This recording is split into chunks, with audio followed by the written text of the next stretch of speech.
Star Trek. The darkest secret of Savic's origin was never revealed in the movies. When audiences first met Lieutenant Saavik in Star Trek II, The Wrath of Khan, she instantly became one of the franchise's most intriguing figures.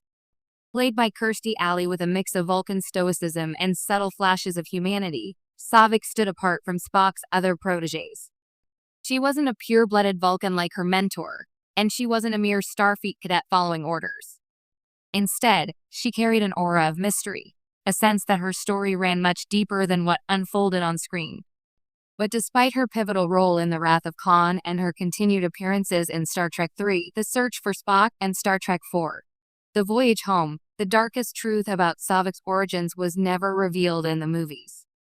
The films skirted around it, the scripts hinted at it, and the novels and comics later expanded on it, but the audience never learned her full backstory.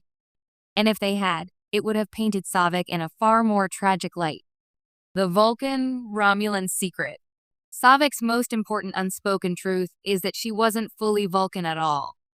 Gene Roddenberry and the Wrath of Khan writers originally conceived her as a half-Vulcan, half-Romulan hybrid. This revelation never made it to the final cut of the films, but it's buried in early drafts of the script and heavily implied in tie-in material. This detail matters because it explains so much of her character.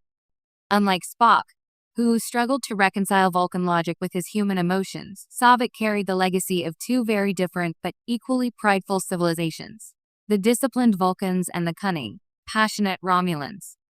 Her occasional flashes of emotion in Wrath of Khan, such as her grief for Spock or her frustration at the Kobayashi Maru test, make far more sense when seen through this hybrid lens. Yet, Paramount deliberately kept this information out of the films. At the time, the studio feared that Saavik's Romulan blood would confuse casual audiences, especially since the Romulans themselves hadn't appeared on the big screen yet.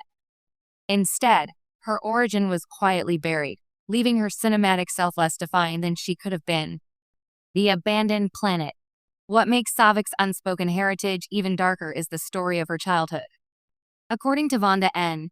McIntyre's novelization of The Wrath of Khan, Saavik was born on Helgard, a desolate, prison-like colony world where a group of Romulans abandoned her as a child. The young Saavik endured unspeakable conditions, violence, hunger, and abuse, until she was discovered and rescued by Spock, who brought her to Vulcan and gave her a chance at a new life. This detail reframes every moment we see her in the movies. The quiet control she exerts isn't just Vulcan discipline. It's the hard-won armor of someone who grew up in chaos and survived. Her respect and near reverence for Spock becomes clearer, too. He wasn't merely a mentor but her savior, the one who lifted her out of Helgard's nightmare. Had the films revealed this, audiences would have seen Saavik not just as a young officer in training but as a survivor of generational trauma. It would have made her one of Star Trek's most complex figures, a woman torn between the discipline of Vulcan, the fire of Romulus, and the scars of her childhood. Why the movies kept it hidden? There are several reasons why Saavik's tragic past and Romulan bloodline never made it to the screen. First, the filmmakers wanted The Wrath of Khan to focus squarely on Kirk, Spock, and their shared history with Khan. Giving Saavik such a rich, attention-grabbing backstory might have distracted from the film's central arc. Second, Paramount was cautious about expanding the Romulans' role in the Star Trek universe during the early 80s. The Klingons had already taken the spotlight as the primary antagonists, and the studio didn't want to confuse mainstream audiences with another alien culture.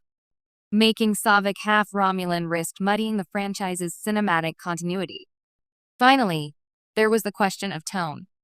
Wrath of Khan and Search for Spock both leaned heavily on themes of aging, friendship, and sacrifice.